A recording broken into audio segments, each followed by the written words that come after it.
Allan Poe is a fascinating writer and one of the most prominent English writers of all time. Known for his short stories and his poems, Poe's childhood had a very important role to play when it comes to the style of writing.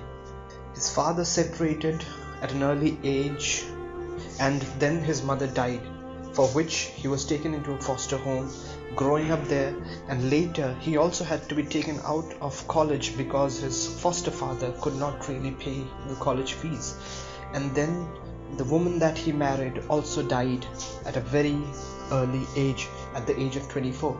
All these sort of made Poe who he was, and also the style of writing that he was then majorly known for. Apart from all these stories, Poe is also known for creating the first English detective fiction, creating his stories and his private detective starring Sir Auguste Dupin, featured in 1840, whereas Sherlock Holmes comes out in late 1880s. If we look at a few of his works and poems, The Raven was a prominent poem which brought him stardom and also gave the word to the word nevermore, which comes from The Raven. When it comes to his short stories, most of those have an underlining dark theme. The whole aspect of Gothic, the macabre, the supernatural, and a sense of mystery, murder, violence. These are all prominent themes which obviously Poe deals with. When it comes to the Telltale of Usher, the Black Cat, the Cask of Amontillado, the Mask of the Red Death, the Pit and the Pendulum, all of these are works by Poe which deal with those aspects of the mind, the aspect of a murderer, and in some case they also bring out the psyche of a murderer and how he thinks, how he plans, and also whereas even all of these deal with the case of a murderer, they still have different psyches. Apart from stories on murder, Poe is also mainly known for creating the first proper private detective stories. Dupin features in 3 short stories, and Sherlock Holmes comes out way later. It's almost around 50 years later that first Sherlock Holmes stories actually come. Now, if we focus on our story, The Telltale Heart, let us look at some important themes. The first and foremost theme which we have as a part of the story is the whole aspect of a crime and a murder. You can also bring in the theme of loyalty. We also have this psychological dilemma, and also the aspect of the guilt conscious when it comes to the central narrator. As you know, if we ask this question, why did the central narrator, who apparently doesn't really have a name, he starts the story inside a jail, we can say, or even a psychiatric ward, and this person tells the reader or someone who is obviously asking him, he tells that he is quite sane. We might assume that this person is in a psychiatric or in a mental ward because people are, and he says this word, you think I'm mad, but I am not. And he justifies that he isn't really mad because he is able to remember every little thing with the tiniest of detail. And this is an important question which we have to ask ourselves.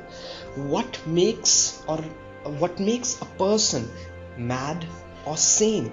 How would you define someone who is mad and who is not? This central person, he and the owner, and he says, I love the old man. And yet, the only thing which obviously makes him commit the crime is not because he wants to take the property or money. There is no sort of monetary gain taking place. He is also not killing him for hatred or jealousy. The only reason why he kills the old man is for that one particular reason, which is very prominently stated, because of his one eye, which he says, which looked like a vulture. And this is an important thing which we have to consider. This one reason, the eye, makes this person, the narrator, kill the old man. How does he kill him? He goes on, he continuously looks at the old man every night, spending time slowly, and he checks upon the old man, trying to find the perfect opportunity. And on the 8th night, he finally gets that opportunity when the old man wakes up from a sound, and he suddenly jumps and takes that opportunity. He kills the old man, cuts him to pieces, and puts all those pieces under the floor. And then we have a neighbor who somehow hears commotion, calls the police, and the police come there, and that's when things get out of hand. We also have to see how the narrator deals with the situation. He's pretty overconfident. He thinks he has committed the perfect crime because there is no clue, there is no proof that something had happened to the old man. To the extent there is no proof that the old man even is there. He tells the cops that the old man is out in his village and he is home here alone, and the only sound that the neighbor might have heard is himself, that he had woken up and he has shouted. So it might have been some sort of mistake on the part of the neighbor. And because of his overconfidence, the narrator shows the police around the entire house and then makes them sit in the very room he had disposed of the body. And also he puts his chair on the very wooden floor where the body is buried. Now, he is quite confident that he has committed the perfect crime. But then this is where things get interesting. As the policemen are chatting, he keeps on hearing the sound of heartbeat gets louder and louder and louder. And we can say this as a part of a neurosis, that this state of the mind where there's this acute hearing capability. We can also somehow call it as a part of the guilt conscious, that we do know that the police people aren't really hearing anything, but he assumes that they can also hear the sound of the heartbeat. And even before they can say anything, he shouts up and he tells them what he had committed, the sin he had committed, the crime that he had committed. And he himself is the person who gives away the crime. Now, if we consider this of perfect crime, do you really think it was a perfect crime? It might have been if he could get away with it. Now, he killed the old man, chopped him up into pieces and disposed them right in the floorboard. But if it weren't for his guilt conscious, and if it weren't for his nervousness and his neurosis, he might have gotten away, because the police people never really heard anything. So if we call it a perfect crime, we have to then understand there were a possibility of the perfect crime. It's only his mind which brings him down. If we compare this with Poe's other works, like The Black Cat, again, where he kills, this narrator kills his wife and then seals her up inside a wall, is also quite reminiscent. And this aspect of murder and killing is a very theme when it comes to Edgar Allan Poe's writings. If we look at the short story The Cask of Amontillado, we also again have this aspect of murder and a narrator telling about his crime, but that takes place around 50 years later after the crime is committed.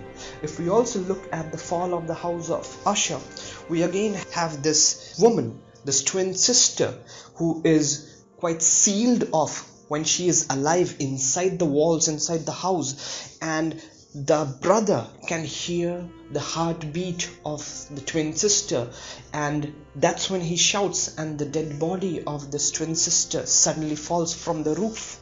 Now, what we have to understand and what we also have to admire is how Poe Edgar Allan Poe delves into the darker parts of the mind. Most of his stories are related to schizophrenia, neurosis, depression, sadness, jealousy, revenge, violence, and these are apparent in most of his writings, be it short stories or his poems. And if we somehow consider the period Edgar Allan Poe was writing, it was yet way ahead before Sigmund Freud, who was also the father of psychoanalysis, who published his works on psychiatry, the mind and how the mind works, how do dreams work.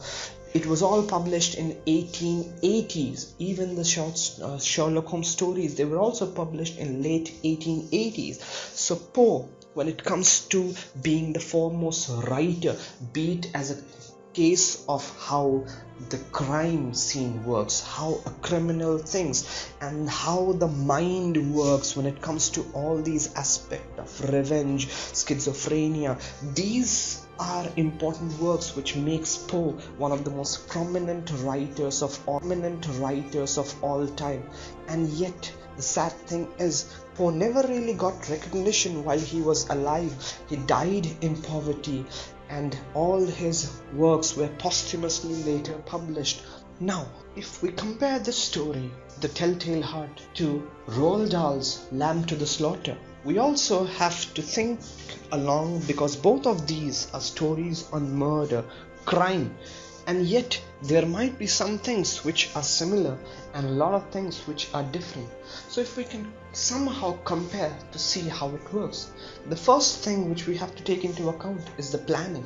Now both of those central characters, they plan out. When it comes to The Telltale Heart, the central narrator plans the murder for a very long time, and he suddenly gets the opportunity of killing the old man. Whereas if you compare this to Lamb to the, there is no planning for the murder, but there is a lot of planning to get away with the murder. When we deal with the theme of perfect crime, Lamb to the Slaughter is a perfect crime. Mary Maloney gets away with the crime because she keeps her level-headedness. She's calm at this moment of crisis, and she is also able to think clearly what she must do and what she must not do. Compare it with our narrator in The Telltale Heart. We have a person who had planned it, but also this person isn't actually always a murderer. So this fit of passion, this sudden urge of killing this person, and he kills this person, but then again he hasn't really planned how he would get away with it. And when the police people come, he sits with them, but his guilt conscience takes the better hold of him, and that's when he loses, when he gives himself away. We also have to look at the theme of emotional stability and neuroticism. Whereas Mary Maloney is the perfect picture of emotional stability, our narrator in The Telltale Heart is also the perfect picture of neuroticism. Apart from that, if we also look at the theme of justice, Mary Maloney killing Patrick Maloney was also justified because Patrick Maloney was leaving him. Whereas in the case of The Telltale Heart, we do not really have any sort of reason why the narrator wanted to kill this old man. All that we know is that the old man had a vulture eye, and that is all the reason. And somehow, and in the end, when this person is obviously caught, there isn't a sort of a justice which obviously takes place, because we are clueless why the murder took place. Now, when it comes to Roald Dahl's writing, a lot of his writing deals with justice to the people who have been wronged against. Whereas if we consider, or when we compare them with Poe's writing, they aren't about justice always. Poe deals mostly with the psyche of the darkness of the mind, and his writings are more about murders and planning of murder rather than giving justice.